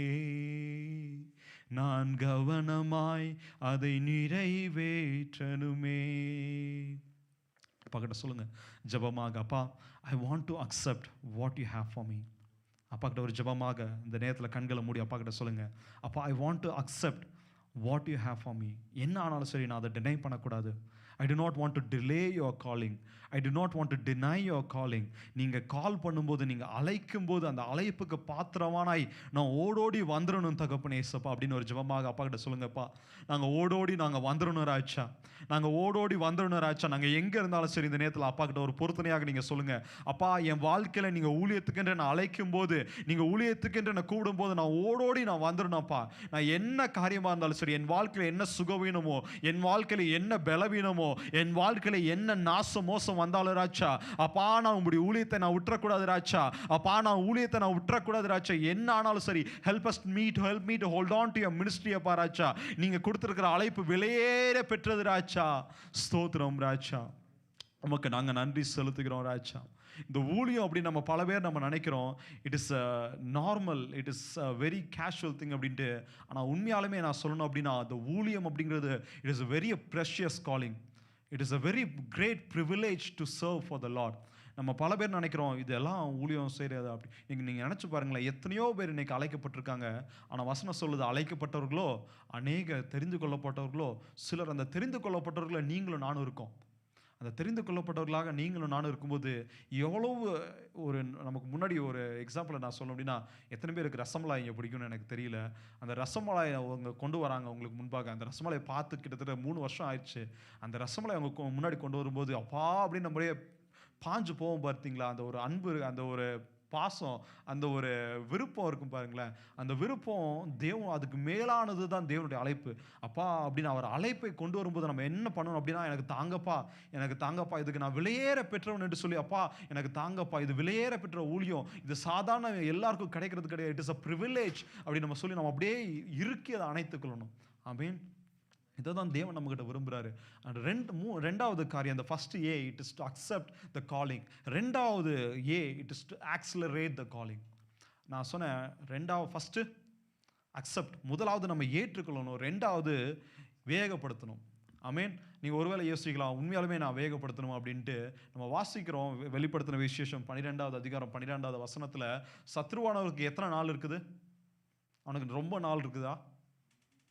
அவனுக்கு இருக்கிறது கொஞ்ச காலம்தான். அவங்க இருக்கிற கொஞ்ச காலத்தில் அவன் எப்படியெல்லாம் ஜனங்களை வஞ்சிக்கலாம், எப்படியெல்லாம் ஜனங்களை வந்து அவனிடத்துல கொண்டு போகலாம் அப்படின்ட்டு அவன் எப்படி இருக்கிறான், நம்ம கெச்சிக்கிற சிங்கத்தை போல அவன் இருக்கிறான் நம்ம வாசிக்கிறோம். தேவன் அதற்காக தான் இன்னைக்கு அவர் சொல்றாரு, அறுவடையோ மிகுதி. நம்ம போய் ஊழியம் செஞ்சா அறுவடை மிகுதியா இருக்கு. உண்மையாலுமே நீங்க சொல்லலாமா, மியூனிக்ல போயிட்டு அறுவடை இல்லப்பா அப்படின்னு நம்ம சொல்ல முடியுமா? அறுவடை இல்லை அப்படின்னு சொல்லவே முடியாது. இன்னைக்கு அறுவடை வெளியில் போய் நம்ம வலையை போட்டோம் அப்படின்னா, நீங்கள் அந்த இது ஸ்க்ரீன்ஷாட்டில் பார்க்கலான்னு நினைக்கிறேன், அந்த இமேஜில் பார்க்கலான்னு நினைக்கிறேன், சூப்பராக அதை டிசைன் பண்ணியிருக்காங்க. அந்த வலையை போட்டோம் அப்படின்னா மீன் கொத்தா கிடைக்கும். ஆனால் இன்னைக்கு அந்த மீனை கொத்தா கிடைக்கிறது என்ன பண்ணுறோம் அப்படின்னா, பல பேர் அந்த மீனை கருவாடாக்கிடுறோம். நம்ம பிடிக்கிற மீனை என்ன பண்ணணும், நீங்கள் ஒரு கடல்லையோ இல்லை வந்து குளத்துலையோ போய் மீன் பிடிக்கிறீங்க. மீன் பிடிச்சி அந்த மீனை வந்து ரொம்ப நேரம் அந்த வலையிலே நான் வச்சுப்பேன், அப்படியே வெளியில் தூக்கி அப்படியே வச்சுப்பேன் நம்ம சொல்ல முடியுமா? அந்த மீன் என்ன ஆயிரும்? செத்து போயிடும். இப்போ நம்ம வெளியில் போய் உலகத்தில் பிடிக்கிற மீனை நம்ம என்ன பண்ணணும் அப்படின்னா, எடுத்துகிட்டு போய் தேவனுடைய சமூகத்தில் ஊற்றி விட்டுறணும். இந்த ஊழியத்தை எடுத்துகிட்டு போய் இன்றைக்கி பல பேர் என்ன பண்ணுறாங்க அப்படின்னா, போய் நம்ம ஸ்ட்ரீட்டில் எவெஞ்சலைசேஷன் நம்ம பண்ணுறோம், நம்ம வெளியில் போய் நிறைய ஊழியங்களை நம்ம பண்ணுறோம். அந்த மீனை நம்ம என்ன பண்ணணும் அப்படின்னா, we have to continue chasing the fish, continue chasing the people to bring them closer to God. நம்ம ஒரு நாள் நம்ம ஊழியத்தை பண்ணிட்டு விடுறது கிடையாது இவாஞ்சலைசேஷன். நம்ம ஒரு நாள் நம்ம போய் ஒருத்தருக்கு சத்தியத்தை சொல்கிறோம், ஒரு நாள் நம்ம போய் அவங்ககிட்ட நம்ம இதை சொல்கிறோம், எப்பா கிறிஸ்து உன்னை நேசிக்கிறார், இயேசு உன்னை நேசிக்கிறார் அப்படின்ட்டு. ஆனால் அதே நாள் அடுத்த 2 நாள் கழிச்சு அந்த மனுஷனுக்கு முன்னாடி அவர் வந்து பார்ப்பார், ஹலோப்பா எப்படி இருக்கீங்களா, நல்லா சாப்பிட்டீங்களா, நல்லா ஊழியம் நல்லா வெளியில் போனீங்களா, நல்லா சாப்பிட்டீங்களான்னு கேட்போம். ஏசப்பா கிட்ட பேசுனீங்களா, பைபிள் படிச்சிங்களா, நான் உங்களுக்கு பைபிள் குடிச்சேன், பைபிள் வாசிச்சிங்களா அப்படின்னு நம்ம கேட்டிருக்கோமா? The calling is not about just accepting, but accelerating it to bring the people closer to God. நம்ம ஒரு நாள் நம்ம பண்ணிட்டு ஊழியம் முடிஞ்சது அப்படிங்கிறது கிடையாது. நம்ம ஒவ்வொரு நாளும் அவங்களை என்ன பண்ணணும், தேவனுக்குள்ளாக நடத்தி கொண்டே இருக்கணும். இன்னைக்கு நீங்களும் நானும் கிறிஸ்துவுக்குள்ளாக நம்ம இப்போ இருக்கிறோம் அப்படின்னா அதுக்கு மெயினான ஒரு ரீசன் என்ன தெரியுமா? மெயினான ஒரு ரீசன் என்ன தெரியுமா? ஏன் நம்ம இன்னைக்கு சபைக்கு வந்திருக்கிறோம்? ஏன் வந்து கிறிஸ்துவர்கள், உண்மையான கிறிஸ்துவர்கள் தேவனோடு இருக்கிறாங்க, இதுலேயும் வித்தியாசமாக இருக்குது. ஏன் நம்ம இன்னைக்கு சபைக்கு வரோம் அப்படின்னா, நம்ம வாரம் வாரம் வரும்போது தான் நமக்கு தேவையான உணவு நமக்கு கொடுக்கப்படும். நம்ம அந்த மீனை கொண்டு வந்து வீட்டில் வச்சிடுறோம், சபையில் வந்து கொண்டு வந்து போட்டுடுறோம். அந்த மீனுக்கு என்ன பண்ணணும்? ஃபுட்டை போடணும் இல்லையா? மீனை நீங்கள் வந்து வீட்டில் அக்வேரியம் வளர்க்குறீங்களா? எத்தனை பேர் வளர்க்குறீங்கன்னு எனக்கு தெரியல. அந்த மீனுக்கு சாப்பாடு போடணும். நான் மீனில் வந்து தண்ணி கொடுத்துட்டேன்ப்பா, தண்ணியில் போட்டு அப்படின்னு மீனுக்கு சாப்பாடே கொடுக்காம இருப்பீங்களா? அந்த மீனுக்கு சாப்பாடை போடணும். நம்ம கடலில் இருக்கும்போது, உலகத்தில் இருக்கும்போது உலகத்தின் சாப்பாடு அதுக்கு இருக்கும். நம்ம கடல் ஜலம் அப்படிங்கிறத நம்ம உலகமாக நம்ம வேதத்தில் நம்ம வாசிக்கிறோம். அந்த கடல்லேருந்து அந்த மீனை வலையில் போட்டு எடுத்து கொண்டு வந்து நீங்கள் வீட்டில் வளர்க்கும்போது நம்ம அதுக்கு சாப்பாடு போடணும். சாப்பாடு போடுறது அப்படின்னா அவங்கள ரெகுலராக சர்ச்சுக்கு ஃபாலோ பண்ணி வாப்பா, சபைக்கு வாப்பா, சபைக்கு ரெகுலராக வாப்பா, தேவனை விட்டுறாத பண்ணி நீ சபைக்கு வந்தால் தான் சாப்பாடு வரணும் அப்படிங்கிறது. நம்ம பலர் சொல்லுவாங்க, இன்றைக்கி நீங்கள் வீட்டில் உட்காந்து அதை பண்ணிக்கலாம். வீட்டில் உட்காந்து என்ன பண்ணுவாங்க அப்படின்னு தெரியுமா? இன்றைக்கி எங்கள் வீட்டில் 2 பேர் உட்காந்து டிவி சர்மன் கேட்டிருப்பாங்க நான் நினைக்கிறேன். அவங்க எப்படி சர்மன் கேட்டிருக்காங்கன்னு எனக்கு தெரியல. பல்லு விளக்கி கேட்டிருக்காங்களா, பல்லு விளக்காமல் கேட்டிருக்காங்களா, இல்லை வந்து சோஃபாவில் நல்லா படுத்து பார்த்துட்டு இருக்காங்களா அப்படின்னு எனக்கு தெரியல. உண்மையாலுமே பல பேர் நம்ம ஆன்லைன் நம்ம பார்க்குறோம், ஆனால் உண்மையாலுமே ஆன்லைனில் பார்க்குறது சர்வீஸ் கிடையாது. நம்ம யோசிக்கிறோம் ஆன்லைனில் வந்து I can join the church. Online search is never a thing. சபை கூடி வருதலை விட்டு விடாதிருங்கள் அப்படின்னு நம்ம வேதத்தில் வாசிக்கிறோம். கூடி வருதல் என்ன? ஆன்லைனில் கூடி வரது 4-5 பேர் சேர்ந்து. We pray because we do not have the facilities. That is a different story. But நமக்கு facilities இருக்கும்போது, நமக்கு options இருக்கும்போது என்ன பண்ணுறோம்? We have to come towards the church. The coming towards the church is a very must of the thing in God's kingdom. ரெண்டாவது நான் சொன்னேன், accelerate பண்ணுங்கள், உங்களுடைய வாழ்க்கையில் வேகப்படுத்துங்க. நீங்கள் யார் யாருக்கு சுவிசேஷம் சொல்லணும் அப்படின்னு ஆவியானவர் ஏவுறாரோ சுவிசேஷம் சொல்லிக்கொண்டே இருங்க, சுவிசேஷம் சொல்லிக்கொண்டே இருங்க. என்றைக்குமே சுவிசேஷம் சொல்கிறது மாத்திரம் நம்ம நிப்பாட்டிடவே கூடாது. சுவிசேஷம் சொல்கிறது அப்படிங்கிறது இயேசு உங்களை நேசிக்கிறாங்கிறது மாத்திரம் கிடையாது, நம்ம அவங்களுக்கு முன்பாக சாட்சியை வாழணும். நம்ம இன்றைக்கி பிரவீன் பிரதர் இருக்கார், நான் பிரவீன் பிரதர் வந்து சொல்கிறேன் ஏசு உங்களை நேசிக்கிறாருன்னு சொல்லிட்டு நான் திருப்பி கொஞ்ச நேரம் கழிச்சிட்டு வந்துட்டு, என்ன பிரதர் நீங்கள் இப்படி பண்ணியிருக்கீங்க அவர்கிட்ட கோவமாக நான் சொன்னேன் அப்படின்னா, இப்போ தான் நேசிக்கிறாருன்னு சொன்னார், இப்போ திருப்பி இதே மனுஷன் வந்துட்டு எங்களை இவ்வளோ கோவமாக பேசுகிறாரு அப்படின்னு சொன்னோம் அப்படின்னா அவர் எப்படி நினைப்பார்? அவர் ஒரு கிறிஸ்துவ அறியாதவன்னு நம்ம வச்சுப்போம். அவருடைய இருதயம் எப்படி இருக்கும்? இல்லை பிரதர் அங்கே இருக்கீங்க, ஸோ உங்ககிட்ட வந்து நான் சொல்கிறேன் ஏசு நேசிக்கிறான்னு கொஞ்ச நேரம் கழிச்சு உங்ககிட்ட வந்துட்டு கோவமாக வந்துட்டு என்ன பண்ணிட்டு இருக்கீங்க அப்படின்னா நீங்கள் என்ன நினைப்பீங்க? என்ன இல்லையா? ஸோ நம்ம நேசிக்கிறது நம்முடைய தேவனுடைய சுவிசேஷ வார்த்தையை சொல்கிறது மாத்திரம் கிடையாது, அந்த வார்த்தையின்படி நம்ம வாழணும். அந்த நேசத்தை நம்ம காமிக்கணும். தேவனுடைய அன்பை நம்ம காமிச்சாதான் ஜனங்கள் உண்மையாலுமே தேவனோட நெருங்கி சேருவாங்க. இன்றைக்கி பலர் வந்து கிறிஸ்துவை ஏற்றுக்கொள்கிறாங்க. ஏற்றுக்கொண்டதுக்கப்புறம் ஏன் அவங்க வெளியில் போயிடுறாங்க அப்படின்னா, அவங்களை ஏற்றுக்கொள்ள வைத்த ஜனங்கள் என்ன பண்ணுவாங்க அப்படின்னா, they go away from God. அவங்க வாழ்க்கை சொல்கிறதெல்லாம் ஒரு மாதிரி இருக்கும். இங்கே போடுறது வெள்ளை சட்டையாக இருக்கும், வீட்டில் போனால் கருப்பு சட்டையாக இருக்கும். இங்கே போட்டது நல்லா வெள்ளை சொல்லையாக நல்லா சூப்பராக பேசுவோம், நல்லா நிறைய காரியங்களை பேசுவோம். ஆனால் வீட்டில் போய் பேசுறதெல்லாம் கெட்ட வார்த்தை, தேவையில்லாத அழுக்கான காரியங்களை தான் நம்ம பேசுவோம். அப்போ அவங்க பார்ப்பாங்க, எப்பா வீட்டில் சபையில் வந்து ரொம்ப நல்லா பேசிட்டு இருந்தியப்பா, நீ நிறைய தேவனுடைய வார்த்தையை சொன்னியப்பா, இன்னைக்கு நீ வீட்டில் வந்து இப்படி பண்ணியப்பா அப்படின்னு அந்த சாட்சி நமக்கு இல்லாதப்போ என்ன ஆகும் அப்படின்னா, people will go away from the calling. நம்ம அந்த நேரத்தில் தேவனுடைய வார்த்தையை, சுவிசேஷத்தை, அந்த வேலையை, அந்த காலிங்கை நம்ம ஆக்சலரேட் பண்ண முடியாது. இன்னும் ஒரே ஒரு காரியத்தை நான் சொல்லி அடுத்த காரியத்துக்குள்ள நான் போக போகிறேன். அக்கம்ப்ளிஷ், மூன்றாவது ஏ. The first A is to accept and the second A is to accelerate. The third A is to accomplish. நிறைவேற்று. நமக்கு கொடுக்கப்பட்டிருக்கிற அழைப்பை நம்ம ஏற்றுக்கொள்கிறோம், ஏற்றுக்கொண்டு அதை செய்கிறோம். இந்த செய்கிறத நம்ம என்ன பண்ணணும்? நிறைவேற்றணும். ஒரு வசனத்தை நம்ம வாசிப்போம். 2 தீமோத்தேயு 4வது அதிகாரம் 7வது வசனம்.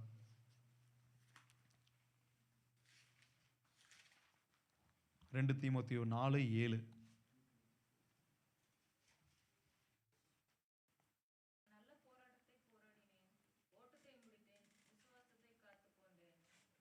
ஆமென்.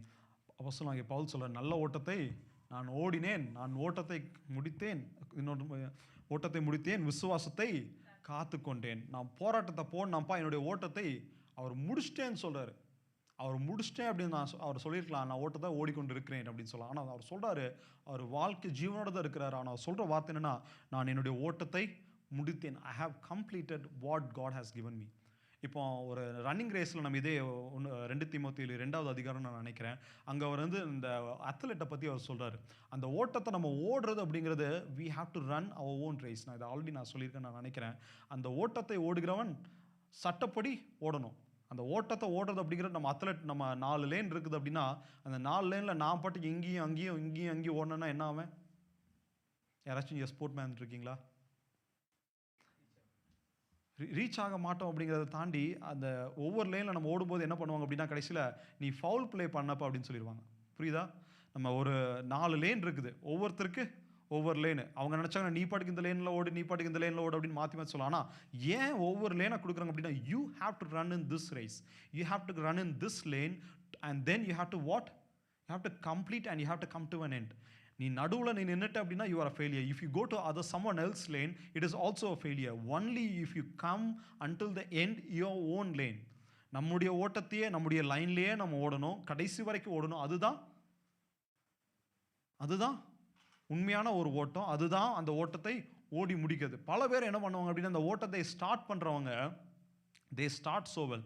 பக்கத்தில் அப்படியே ஓடிட்டே இருப்பாங்க. பக்கத்தில் இருக்கிறவங்க கொஞ்சம் ஸ்பீடாக ஓடுற மாதிரி இருக்கும். ஓகே, அவன் நினைப்பான் ஸோ இந்த லேனில் ஓட அவன் ஸ்பீடாக இருக்கிற மாதிரி இருக்கும். ஏன்னா லேனில் பார்த்திங்க அப்படின்னா எல்லா லேனும் இப்படி ஸ்டார்ட் ஆகுது, இப்படியே கிராஸாக ஸ்டார்ட் ஆகும். பார்த்துருக்கீங்களா ரன்னிங்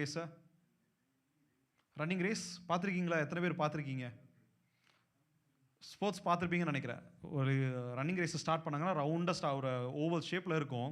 அந்த ஓவல் ஷேப் எப்பொழுதுமே இப்படி ஸ்ட்ரைட்டாக ஸ்டார்ட் பண்ண மாட்டாங்க, இப்படி ஸ்டார்ட் பண்ணுவாங்க. ஏன் இப்படி ஸ்டார்ட் பண்ணாங்க அப்படின்னா, அந்த ஃபினிஷிங்குமே பார்த்திங்க அப்படின்னா அதே போல் தான் இருக்கும். அந்த ஃபினிஷிங் லேனில் இப்போ என்ன இங்கேருந்து இருக்கிறவன் என்ன நினைப்போம் அப்படின்னா, அங்கேருந்தா ஓடினா சீக்கிரம் முடிஞ்சிட்டு போல இருக்கு, ஏன்னா அது முன்னாடி இருக்குது. நான் பாட்டுக்கு அப்படியே கிராஸாக போயிட்டு அப்படியே ஸ்வைங் அப்படின்னு சரி வந்தேன் அப்படின்னா நான் முடிச்சிடலாம் அப்படின்னு நான் நினைக்கலாம்.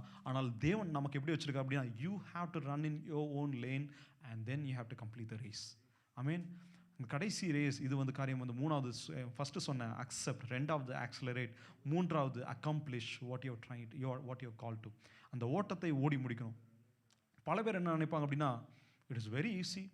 ஆனால் ஊழியத்தை ஸ்டார்ட் பண்ணதுக்கு அப்புறம் தான் தெரியும் அது எவ்வளோ கஷ்டம் அப்படின்ட்டு, இல்லையா? ஊழியத்தை சொல்லிடலாம் இட் இஸ் வெரி ஈஸி அப்படின்ட்டு, ஆனால் வெரி வெரி ஹார்ட் அப்படிங்கிறது. நம்ம குடும்பத்தில் ஒரு வேலையை செஞ்சிடலாம், ஆனால் ஊழியத்தை செய்கிறது அப்படிங்கிறது ரொம்ப கடினமான ஒரு காரியம். ஆனால் ஊழியத்தை செய்யும்போது நம்ம ஓட்டத்தை முடிச்சாகணும். அந்த ஓட்டத்துக்கு நடுவில் நிறைய போராட்டம் வரும். It might be hurdles that might be coming head. We have to cross the hurdles, we have to jump head of the hurdles and then we have to come and say I have completed my race. ஆமீன். நம்ம நடுவில் பலர் பார்த்திங்க அப்படின்னா, அந்த running ரேஸில் போகிறவங்க என்ன பண்ணுவோம் அப்படின்னா, அப்படியே ஓடிட்டே இருப்பான்.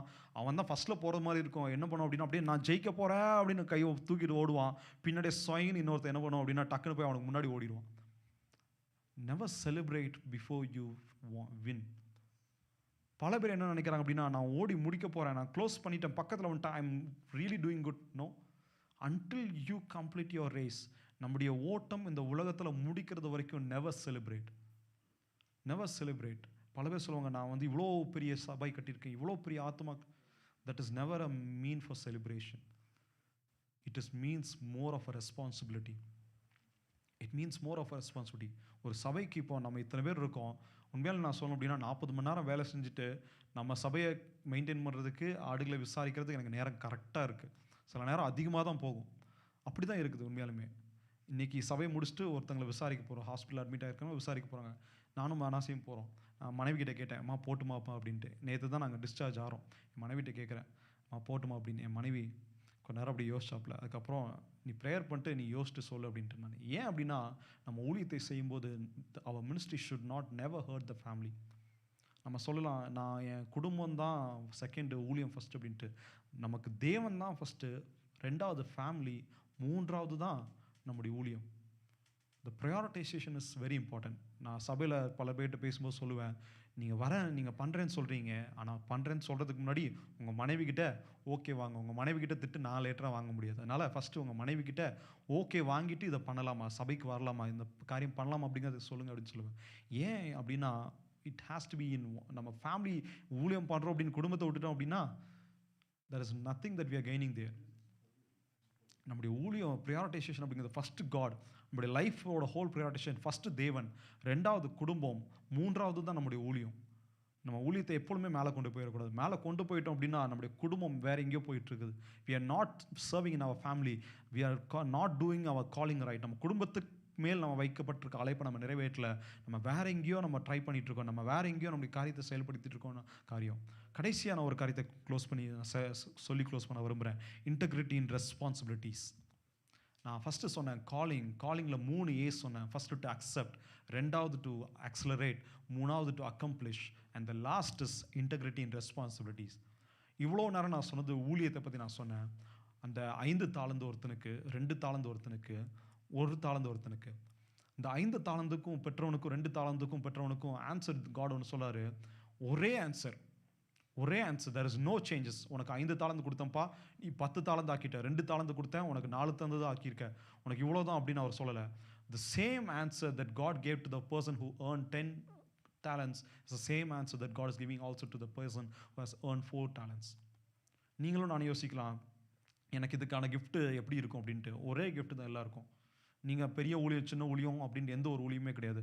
தேவன் சொல்கிறது, உண்மையும் உத்தமமும் உள்ள ஊழியக்காரனே, என்னுடைய சந்தோஷத்துக்குள்ளே நீ பிரவேசி.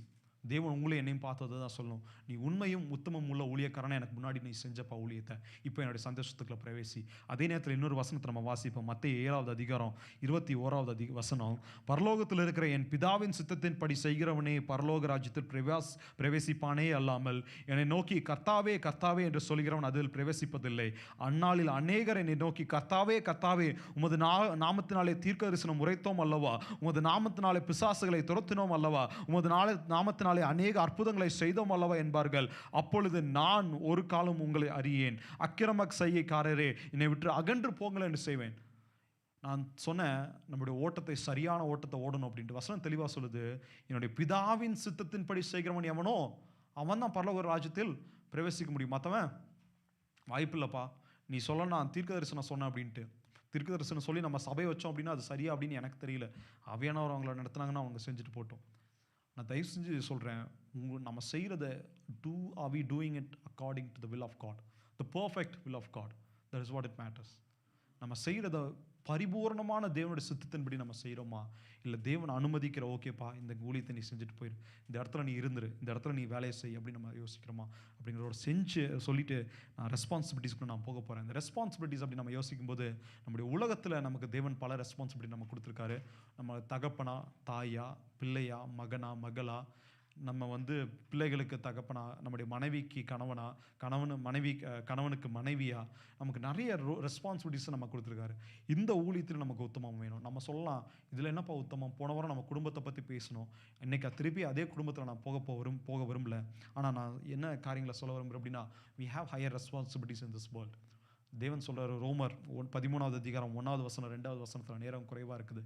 இந்த வசனத்தில் நம்ம வாசிக்கிறோம், உனக்கு மேலான ஒரு அதிகாரம் ஒன்று இருக்குது. உன்னுடைய மேலான அதிகாரம் உள்ளவனுக்கு நீ என்ன பண்ணு, நீ கீழ்ப்படி. Even if he is younger you have to obey. அவன் மேலான அதிகாரம் உள்ளவன். Even if he is chief minister, even he is a policeman, யாராக இருந்தாலும் சரி நீ அவங்களுக்கு ஒபே பண்ண. ஆனால் நான் சொல்லுவேன், என்னுடைய பர்சனல் இதெல்லாம் சொல்லுவேன், எப்போ ஒபே பண்ணக்கூடாது அப்படின்னா, வேதத்துக்கு விரோதமாய் ஒரு காரியம் போகுது அப்படின்னா ஒபே பண்ணாதீங்க. வேதத்துக்கு விரோதமாய் அவங்க சொல்லுவாங்க எல்ஜிபிடிக்யூ சரிப்பா, இல்லைப்பா வேதம் சொல்லுது எல்ஜிபிடிக்யூ தப்பு, நீங்கள் ஹோமோசெக்சுவாலிட்டி இஸ் ராங் அப்படின்னா it is wrong. That is what the Bible says. Oppose what is right according to the word of God. தேவனுடைய வார்த்தையில் நிலைத்திருங்க, தேவனுடைய வார்த்தையில் நிலைத்திருங்க. உங்களுடைய கூட இருக்கிற சொல்லுவார், எப்பா வாப்பா பார்ட்டிக்கு போகலாம், அந்த இடத்துல நமக்கு உத்தமம் வேணும். நம்ம சொல்லணும், no I do not come to the parties, I do not want to party. என்னுடைய மேனேஜர் உங்கள்கிட்ட ஒரு டைம் எங்கிட்ட கேட்டார், இந்த மாதிரி காக்டெயில் பார்ட்டி எங்களுடைய ஆஃபீஸில் வருஷத்துக்கு 2-3 டைம் பண்ணுவாங்க. என்னோடய மேனேஜர் தான் அதை பண்ணிட்டு இருப்பார். அவர் தான் அந்த காக்டெயிலாம் மேக் பண்ணுவார். அப்போ சொன்னார், வரலாமே இன்னைக்கு ஈவினிங் இருக்கிறீங்களா அப்படின்னா. நான் சொன்னேன், இல்லை I do not drink alcohol அப்படின்னேன். I mean like now or never அப்படின்னா. நெவர் அப்படின்னா நான் எப்படி ஆல்கஹாலாம் குடிக்காமல் எப்படி இந்த குளிரில் இருக்கிறீங்க அப்படின்னா, ஐ நெவர் ட்ரிங்க் ஆல்கஹால் அப்படின்னேன். ஸோ அதே போல் தான் நான் சொல்கிறேன், பலர் இந்த உலகம் என்ன பண்ணும் அப்படின்னா நம்மளை எப்படியெல்லாம் இழுக்கலாம், நம்மளை எப்படியெல்லாம் தீட்டுப்படுத்தலாம். அவன் சொல்லுவான், எத்தனோண்டு கொஞ்சம் தான்ப்பா, கொஞ்சம் ட்ரை பண்ணி பாருங்க. No, never. They will say it is just a beer. Never. வேதம் ஒன்று நமக்கு சொல்லுது அப்படின்னா வேதத்தில் நம்ம தெளிவாக இருக்கணும். It is the integrity in our responsibilities. நம்ம யோசிக்கிறோம், நம்ம அவங்க சொல்கிறத நம்ம செய்கிறது ஒன்று. Yes, we have to submit ourselves. And அதே நேரத்தில் we have to stand firm on the integrity that God has given us. அந்த காட் ஹஸ் கிவன் அஸ் அப்படின்னா வேதத்தில் நமக்கு தேவன் என்ன கொடுத்துருக்கிறாரு சொல்லி தெளிவாக சொல்லுது இல்லையா. நீ இதை இவங்களுக்கு நீ சப்போர்ட் பண்ணாத, துன்மார்க்கனோட நீ சேராத, நீ தூரமாக இருந்துக்கோ, மற்ற எல்லாத்தையும் நான் பார்த்துக்கிறேன் இல்லையா. வேதம் என்ன சொல்லுதோ அதை செய்யுங்க. அதை செய்யும்போது தேவன் நமக்கு எல்லா காரியத்தையும் வாய்க்க பண்ணுவார். நான் ஒரே ஒரு காரியத்தை சொல்லிட்டு நான் க்ளோஸ் பண்ண விரும்புகிறேன். ரோமர் 14வது அதிகாரம் 12வது வசனம் எல்லாம் நம்ம சேர்ந்து வாசிப்போம். ரோமர் 14:12.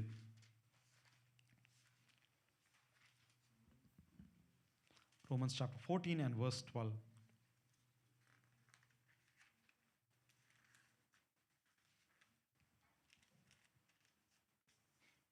எல்லாரும் எடுத்துட்டிங்களா? ரொம்ப சிம்பிளான ஒரு வசனம் தான். எடுத்தவங்க வாசிப்போமா? சேர்ந்து வாசிப்போம் நம்ம. ஆதலால் நம்மில் ஒவ்வொருவனும் தன்னை குறித்து தேவனுக்கு கணக்கு ஒப்புவிப்பான். ஆமென். கணக்கு ஒப்புவிப்பான் அப்படின்னா நம்ம யோசிக்கிறோம், கணக்கு ஒப்புவிப்பான் அப்படின்ட்டு. நமக்கு கொடுக்கப்பட்டிருக்கிற calling, the calling that God has given us, we have to submit a report. ஒரு பெரிய டீட்டெயில் ரிப்போர்ட் நம்ம சப்மிட் பண்ணணும். என்னப்பா பண்ண அப்படின்னா அவர் ஜீவ புஸ்தகத்தை ஓப்பன் பண்ணுவார். மொத்த ரிப்போர்ட்டும் அவருக்கு முன்னாடி இருக்கும். இந்த ரிப்போர்ட்டும் நம்ம சொல்கிற ரிப்போர்ட்டும் மேட்ச் ஆகுது அப்படின்னு அவர் பார்ப்பார். நம்ம யோசிப்போம், நம்ம என்ன சொன்னால் என்ன, அவர் பாட்டுக்கு அப்படி இல்லை. அவர் சொல்கிறது அவர்கிட்ட இருக்கிறதும் நம்மக்கிட்ட இருக்கிறதும் சரியா அப்படின்னு அவர் பார்ப்பார். நம்முடைய வேலையில் நம்ம உண்மையாக இருந்திருக்கிறோமா, நம்முடைய குடும்பத்தில் நம்ம உண்மையாக இருக்கிறோம், நம்முடைய ஊழியத்தில் நம்ம உண்மையாக இருந்திருக்கிறோமா, நமக்கு கொடுக்கப்பட்டிருக்கிற பொறுப்பில் நம்ம உண்மையாக இருந்திருக்கிறோமா. பொறுப்பு அப்படிங்கிற நம்ம யோசிக்கிறோம், just doing. No, it is not just doing, but doing it fully right. நம்ம சபையில் நம்ம ஊழியம் செய்கிறோம் அப்படின்னா 8:45 வந்து ஊழியம் செய்யணும் அப்படின்னா 8:45 வந்து ஊழியம் செய்யணும். 8:30 வந்து ஊழியம் செய்யணும் அப்படின்னா 8:30 வந்து ஊழியம் செய்யணும். நான் முன்னாடி வந்து நம்ம காரியத்தை செட் பண்ணணும் இல்லையா. என்னுடைய வேலையை நான் செய்யணும். when we let others to take our ministry, it means it is a failure. we are going downhill towards the failure. நம்முடைய ஊழியத்தை வேற ஒருத்தர் டேக் ஓவர் பண்ணுறாங்க, நம்முடைய ஊழியத்தை வேற ஒருத்தங்க செய்ய தொடங்குறாங்க, இன்னொருத்தர் பண்ண தொடங்குறாங்க அப்படின்னா நீங்களும் நானும் ஒன்று தெரிஞ்சுக்கணும். என்னுடைய வாழ்க்கையில் எங்கேயோ, என்னுடைய அழைப்பில் நான் எங்கேயோ தவறி கொண்டிருக்கிறேன். என்னுடைய ஊழியத்தில் நான் எங்கேயோ I'm just going in a different direction. உங்கள் மேல் வைத்த இருக்கிற அழைப்பு உங்கள் மேல் வைக்கப்பட்டிருக்கிற அழைப்பு. நான் ஒன்று சொல்கிறேன், கடைசியாக நான் சொல்லி க்ளோஸ் பண்ண விரும்புகிறேன். தாவீது சவுல் இருக்காங்க. என்னைக்கு சவுல் வந்து கீழ்ப்படியாமல் போனானோ தாவீது ஆல்டர்னேட்டாக பின்னாடி வந்துட்டே இருக்கார். God always has an alternative. நீங்கள் யோசிக்கலாம் நான் தான் அப்படின்ட்டு. We are never the only one. பின்னாடி வேலையாட்கள் ஆயத்தம் பண்ணிகிட்டே இருப்பார். சவுல்னா தாவீது ரெடியாக பின்னாடி வந்துகிட்டே இருப்பாங்க. ஆனால் தேவனுக்கு என்னைக்கு நம்ம தப்பு பண்ணுறோமோ, என்னைக்கு நம்ம அந்த காலிங் அக்செப்ட் பண்ணலையோ, we have to know one thing, there is someone who is going to come and take over that place. புரியுதா உங்களுக்கு? there is someone who will come and God will fill that place with someone else. நான் ஒரு சபையில் நான் பார்த்துருக்கிறேன். அந்த சபையிலேருந்து ஒருத்தர் ஊழியத்தில் இருக்கிறவங்க ஒருத்தர் போகும்போது பின்னாடி ஆட்களை தேவன் கொண்டு வந்துகிட்டே இருப்பார். அவங்க எங்கேருந்தோ கொண்டு வருவார், உலகத்தின் எந்த மூலையிலேருந்தோ கொண்டு வருவார், அந்த மூலையிலேருந்து எந்த மூலைக்கு கொண்டு வருவார். ஏன் அப்படின்னா when God knows someone is going to go or someone is going to be removed from this place, he will always fill the place. ஏன்னா அது தேவனுடைய ஆலயம். நம்ம நினைக்கிறோம் அது தேவனுடைய ஆலயம். தேவனுடைய ஆலயத்தை he will always keep filling. he will always keep filling. அவர் கிருபையாக இருந்து அவர் செய்ய வேண்டிய காரியத்தை செஞ்சுட்டே தான் இருப்பார். ஏன்னா அது அவருடைய ஆலயம். அதில் இருக்கிற ஒரு ஆடு தொலைந்து போனால் கூட அவர் கணக்கு கேட்பார். even if it is one sheep that is going to be lost, he will go behind one sheep. அப்போ இத்தனை பேர் இருக்கும்போது, ஒரு 10 பேர் இருக்கிறோம், இல்லை 20 பேர் இருக்கிறோம், இல்லை 50 பேர் இருக்கிறோம், அதில் ஒருத்தர் தொலைந்து போனால் கூட தேவன் பின்னாடி வந்துட்டே இருப்பார். அந்த சபையில் ஆத்துமாக்கள் இருக்கிறது வரைக்கும் தேவன் பின்னாடி ஓடிட்டே தான் இருப்பார். அந்த சபைக்கு பின்னாடி எப்படியாச்சும் இந்த மந்தை எனக்கு பின்னாடி வந்துடாதா, எப்படியாச்சும் இந்த மந்தை மெய்ப்பன் எனக்கு பின்னாடி வந்துட மாட்டாங்களா, எப்படியாச்சும் இந்த மந்தையில் இருக்கிற ஆடுகள் எனக்கு பின்னாடி வந்துடாதா அப்படின்ட்டு அவர் ஓடிக்கொண்டே தான் இருப்பார். அவருடைய வேலையை அவர் செஞ்சு கொண்டே தான் இருப்பார். ஆனால் நீங்களும் நான் அந்த காலிங் எப்போவுமே மிஸ் பண்ணிடாதீங்க. நான் சொன்னேன், திருப்பி முதலாவது நான் சொல்கிறேன், integrity in calling is a very must. And integrity means it is accepting the calling. தேவனுடைய அழைப்பை நம்ம ஏற்றுக்கொள்கிறது. ரெண்டாவது, இட் இஸ் அக்சலரேட்டிங். தேவன் சொல்லுகிற ஸ்பீடில் நம்ம போகிறது. மூன்றாவது, அதை முடிக்கிறது, செய்து முடிக்கிறது. we have to complete it until the end. 3 காரியங்களை நம்முடைய அழைப்பில் நான் சொன்னேன். நமக்கு கொடுக்கப்பட்டிருக்கிற பொறுப்பில் நான் சொன்னேன். we have to do what is right according to the will of God, what is right according to the word of God. தேவனுடைய வசனத்தின்படி சரியானதை செய்யணும். தேவனுடைய வசனம் என்ன சொல்லுதோ அதை செய்யணும். நமக்கு கொடுக்கப்பட்டிருக்கிற வேலை, நமக்கு அது பெரிய ஒரு CEO பொறுப்பாக இருக்கலாம். ஆனாலும் நம்ம சொல்லணும், அப்பா, I want to do what is right only according to your will. I do not want to compromise on your will, on your plan, on your word at any cost. And என்ன ஆனாலும் சரி, even if I'm losing the whole position, I'm ready to let it go for your kingdom, அப்பா. அதை தான் நீங்களும் நானும் சொல்லணும். உலகத்தின் மனுஷன் சொல்லுவாங்க, இல்லைப்பா நீ அவங்ககிட்ட போய் பேசுறதெல்லாம் தப்பு கிடையாது. தேவன் பாவிகளை நேசிக்கிறார், பாவத்தை தான் அவங்க நேசிக்கிறது கிடையாது தேவன். You have to know one thing. Never hate the people who are doing sin. அவங்களை வெறுக்காதீங்க, அவங்கள்ட்ட போய் அன்பாருங்க. அன்பை காண்பிக்க காண்பிக்க காண்பிக்க அவங்க தேவனுக்குள்ளே வருகிறத நீங்கள் கொஞ்சம் கொஞ்சமாக பார்ப்பீங்க. கொஞ்சம் கொஞ்சமாக வருகிறத நீங்கள் பார்ப்பீங்க. அப்பா கிட்ட நீங்கள் சொல்லுங்க, கண்களை முடியப்பா, இப்படி சமூகத்தில் நான் தரேன் ராஜா, இப்படி சமூகத்தில் I want to submit myself to you, Father. அப்பா, என்னோட முழுமையாக உங்கள் கருத்தில் நான் தரேன் ராஜா. என்னுடைய வாழ்க்கையில் நீங்கள் வைத்திருக்கிற அழைப்பை என்னிடத்துல பேசுங்க. என்னுடைய வாழ்க்கையில் நீங்கள் வைத்திருக்கிற அழைப்பு எனக்கு பேசுங்க பாராச்சா. சற்று யோசிச்சு பாருங்களேன். சில காரியங்களை உங்களுக்கு நான் டைம் கொடுக்க விரும்புகிறேன். we are going to think how we got this Tamil Bible. we are going to think how the word of God has reached us. தேவனுடைய வார்த்தை, it could be in Africa, it could be in India, it could be in any part of the world. how did it even come to us? அந்த வார்த்தை எப்படி நமக்கு வந்துச்சு? நிறைவில் வந்துச்சா, இல்லை அவங்களுடைய குறைவில், அவங்களுடைய கஷ்டத்தின் மத்தியில் வந்துச்சா அப்படின்ட்டு சற்று யோசிச்சு பாருங்க. இவ்வளோ பாடுகள் பற்று தேவனுடைய வார்த்தை நம்ம தேடி வந்திருக்குது. ஆனால் நம்ம நிறைவில் நம்ம இருக்கிறோம். நிறைவில் நம்ம இருக்கும்போது தேவனுக்காக நம்ம எந்த அளவுக்கு நம்ம ஊழியத்தை நம்ம செய்கிறோம். அன்னைக்கு இங்கேருந்து வந்தவங்களுக்கு சற்று யோசிச்சு பாருங்க. காரமான சாப்பாடு, ஏகப்பட்ட நோய்கள், ஒரு கிளென்லினஸ் கிடையாது, ஒரு ஹைஜீன் கிடையாது, ஒரு ப்ராப்பர் மெடிக்கல் ஃபெசிலிட்டிஸ் கிடையாது, ஒரு ப்ராப்பர் எஜுகேஷனல் ஃபெசிலிட்டிஸ் கிடையாது. ஆனால் அவங்களும் அந்த கஷ்டத்தின் மத்தியில் அவங்களோட பிள்ளைகளையும் சரி, அவங்க குடும்பத்தையும் கூட்டிகிட்டு வந்துட்டு அவங்க நமக்காக ஊழியம் செஞ்சாங்க. ஸ்டூவர்ட் எட்வர்ட் அப்படின்னு நான் நினைக்கிறேன், இந்த கண்மையானவர் அப்படிங்கிற அந்த பாடலை பாடினவர் அவருடைய வாழ்க்கையில் சாட்சியாக சொன்னார். அவருடைய தகப்பனார் பல வருஷங்களுக்கு முன்பாக இந்தியாவில் ஊழியம் செய்யும்போது அவங்களுக்கு ஒரு வியாதி வந்திருக்குது. அந்த டாக்டர் சொன்னாலும், இந்தியாவில் இருந்த டாக்டர்ஸ், தயவு செஞ்சு உங்கள் அப்பாவை நீங்கள் யூஎஸ் கூட்டிகிட்டு போயிருங்க, please take your father to US back again, இங்கே இருந்தால் நான் செத்தே போயிடுவார் அப்படின்னு சொன்னாங்களாமா. அதே மனுஷன் அவன் சொன்னாங்களா, இல்லை இல்லை இல்லை, தேவன் எங்களை இந்த தேசத்துக்கு கூட்டிகிட்டு வந்திருக்கிறார். I will be here and I will do what God has planned for me in this country அப்படின்ட்டு அவர் முழுமையாக நிலை நிறுந்து அந்த ஊழியத்தை அவங்க செய்தாங்க. அவர் ஜீவனை தேவன் அவங்களுக்கு மீட்டு கொடுத்தார். அந்த இதுலேருந்து உருவானது அந்த பாடல், இந்த கண்மலையானவரே என்னை காக்கும் தேவன் நீரே அப்படின்ட்டு. அவருடைய சாட்சியை போய் நீங்கள் இன்டர்நெட்டில் நீங்கள் பார்க்கலாம். இதே போல் பலருடைய சாட்சிகள் நமக்கு தெரியும். கிரஹாம் ஸ்டைன்ஸ், அவருடைய பிள்ளைகள், அவருடைய மனைவி, என்னென்ன அவங்களுடைய குடும்பங்கள் என்ன நடந்துச்சு அப்படின்னு உங்கள் எல்லாருக்குமே தெரியும். இந்த ஜீப்பில் வச்சு மொத்தமாக எரிச்சு கொண்டாங்க. ஆனால் அவங்க மனைவி ஒரு வார்த்தை சொன்னாங்க, I'm ready to forgive everyone. இதே போல் 1 2 கிடையாது, 10 20 கிடையாது, 100 கணக்கான 1000 கணக்கான மிஷனரிஸ் இன்னைக்கும் சொல்ல முடியும், they are into the field and doing the ministry to gain the souls. இன்னைக்கும், even today, people are going into the Amazon forest. Amazon காட்டுக்குள்ளே போய் அவங்க ஊழியம் செஞ்சுட்டு இருக்காங்க. இன்னைக்கு நம்ம நிறைவாக, நல்ல சூப்பராக, நல்ல சந்தோஷமாக, நல்ல வேலை செஞ்சு நல்லா சம்பாதிச்சுட்டு நம்ம இருக்கிறோம். எந்த அளவுக்கு நீங்களும் நானும் ஊழியம் செய்கிறோம்? எந்த அளவுக்கு நீங்களும் நானும் ஊழியம் செய்கிறோம்? How much are we ready to even accept the calling, receive the calling, hear to the calling?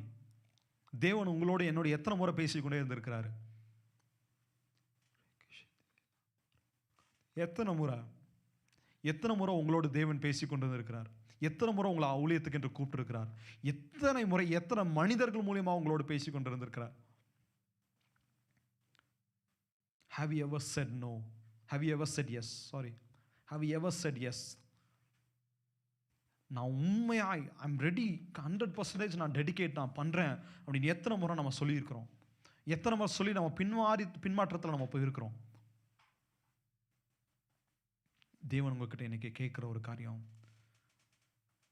உன்னுடைய ஊழியத்தை எனக்காக நீ தொடங்குவாயா?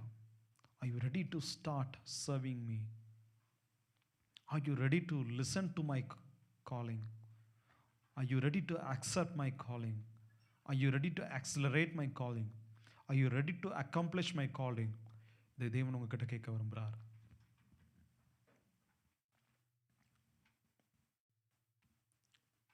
கண்கள் மூடி அப்பா கிட்ட கொஞ்ச நேரம் பேசுங்க. நீங்க, அப்பா என்னை இவ்வளோ நல்லா வச்சிருக்கீங்க,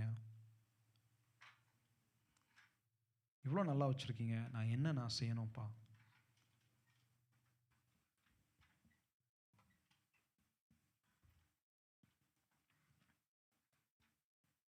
You want to talk to God? தயவு செஞ்சு தேவனோட பேசுங்க. தயவு செஞ்சு தேவனோட பேசுங்க. இன்னைக்கு சபையை விட்டு வெளியில் போகும்போது ஒரு டெசிஷனோட நீங்கள் போகணும். You have to go with a very clear mind. தெளிந்த புத்தியோடு நீங்கள் சபையை விட்டு இன்னைக்கு வெளியில் போகணும். Never go as the same way that you came in today. சபைக்குள்ளே நீங்கள் வரும்போது எப்படி வந்தீங்களோ அப்படி தயவு செஞ்சு இன்னைக்கு வெளியில் போயிடாதீங்க. தேவனுக்கென்று ஒரு அர்ப்பணிப்போடு, ஒரு முழுமையான ஒரு அர்ப்பணிப்பு, அரகுற அர்ப்பணிப்பு கிடையாது. அரகுற அர்ப்பணிப்பு யூதாசை போல தூக்கில் போய் தொங்க விட்டுரும். முழுமையான அர்ப்பணிப்பு எப்படி பேதுரு திருப்பி தேவன் இடத்துல ஓடி வந்தானோ, 3 முறை மறுதலித்து திருப்பி ஓடி வந்தானோ, திருப்பி கொண்டு வந்துடும். தயவு செஞ்சு please talk to the father. தயவு செஞ்சு பேசுங்க. It is time between you and the